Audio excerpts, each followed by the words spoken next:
Hey folks, Wolf Driver coming at you, and just trying to make sure we're on the right mic. We are. Princess, come on. I'm showing you how we get Princess ready. Come on, good girl. Come on, good girl. See her climb the steps. Watch this. Come on. And she's 15 years old. The reason I show this is to show you how an older dog, giving them challenges. Now you can't just open them up with a challenge, but giving them challenges like this helps them to keep or build their confidence and exercise their mobility because, like humans, they usually get arthritis and other health-related joint issues, muscle issues, tightness, etc. So what I do now is I gave her a treat. That's the motivation factor for her. Now I'm going to grab her around. I'm going to let her. Good girl. Always good girl. She's always a good girl. Lots of praise. Now I'm putting on the special harness.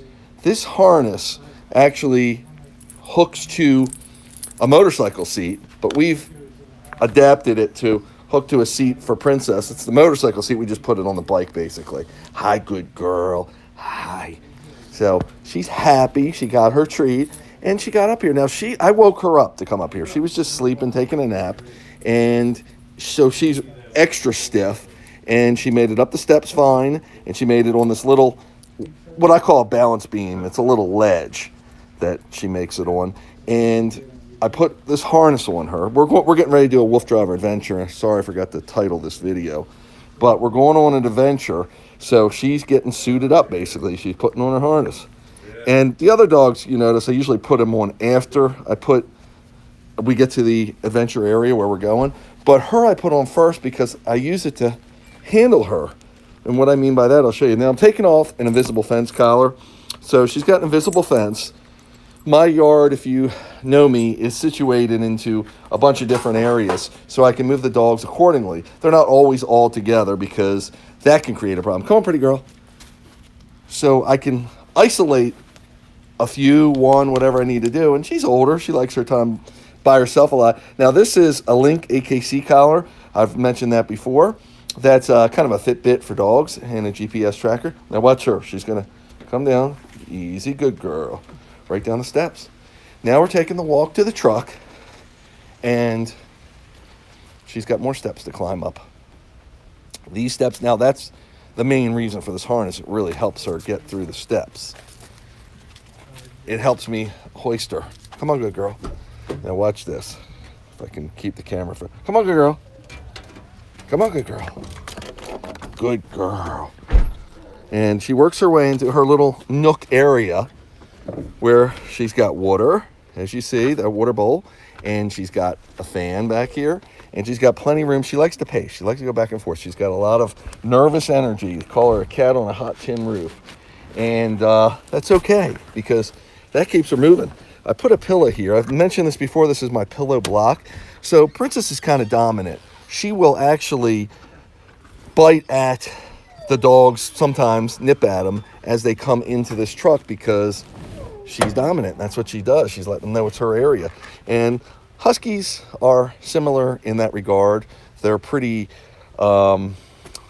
territorial in some ways. They're great pack dogs, but they establish a hierarchy. And that hierarchy will create those little spats and is trying to establish themselves. So right now, I'm getting ready. I'm just showing you because I'm getting the truck ready for the other dogs. This is Jag and Chase and Zara's area. This is Jag's area. And you can notice this is the 5 gallon water, 40 pounds worth of it that we carry with us on just about every trip. We're doing the tour, Wolf Driver on tour, or the East Coast runs as I call them. So we're getting ready. We're going to let the rest of the wolf pack out. Remember, they're separate sometimes, and especially before it. See how excited they're getting? They're getting really, really excited. Good boys. Good boys. Let them loose, Jimmy. Come on, guys. Truck. So, come on. Chase. Now, Jag, I'm going to let. He goes, and you can see Chase. Jag goes and wants to roll on the bed up there. He just wants to put his scent on it.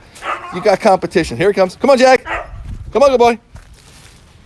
When you have a multi-dog household, come on, Jag. Good boy. There's a lot of competition with them. And come on. competition used in the... Come, Jag, here. He's looking for the other side. Come on, good boy. Jag. He thinks we're on the other side. We usually back the truck. Jag. Come on, here. He's unsure of himself. He's always unsure of himself. And Jag's a dog with less confidence. Good boy. Or uncertainty. And because of that, he's a little more challenging to train. And dogs that are unsure of themselves, unconfident, whatever you want to call it, don't have as much confidence as other dogs, they can become aggressive under certain circumstances because of the fear.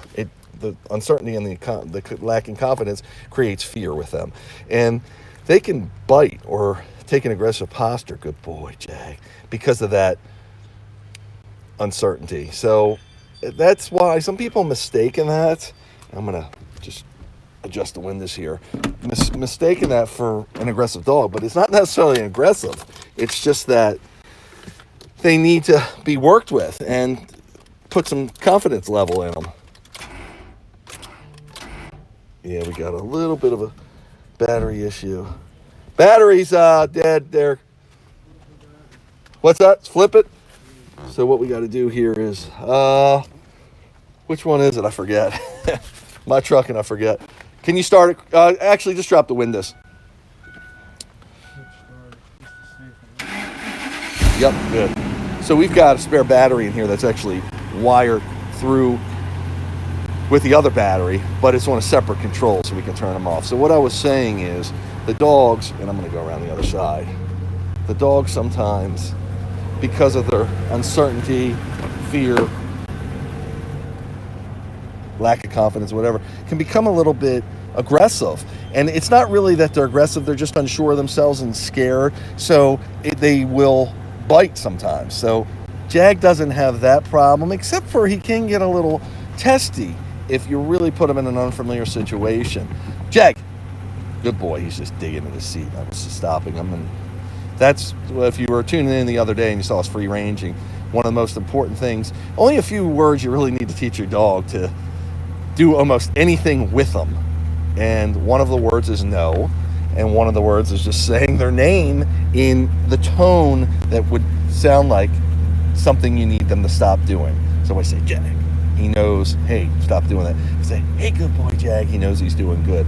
It's all tone and how we talk to our dogs. They don't necessarily understand language. Of course, they can understand words, some that we train them, but it's really the tone we say them in. Sorry, deviating off subject here. So anyway, I am the WooFDriver, and I'd love to teach you a lot of what I learned for about 25 years doing this stuff with Huskies. I'm a Husky guy. That's what I do. I'm checking the Princess, and she's just doing awesome. 15 years old, 15 plus now. I mean, she's getting well into her 15-year-old age, and working with senior dogs, because as a dog's age, that, you know, is part of what we need to do. And I've had other Huskies, and that's where I've got my experience from.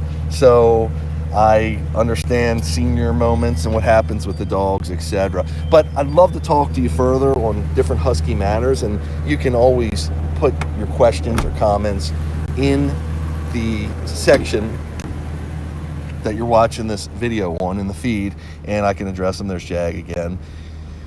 Go over anything you might want to go over on a future live broadcast, or maybe answer it directly on the comment section. Love to do that. We're headed out today. We're going to head south. So we're in Maryland, roughly the Baltimore area.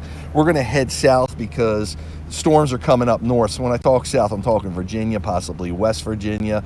We've gone almost to Tennessee before, and DC, whatever. That's all south of where we're at now. If we go north, we hit Pennsylvania, New York, Cape Cod Rail Trail. We've run up Massachusetts. So we're pretty spontaneous, and that's why I say always tune in, because you never know where we might wind up.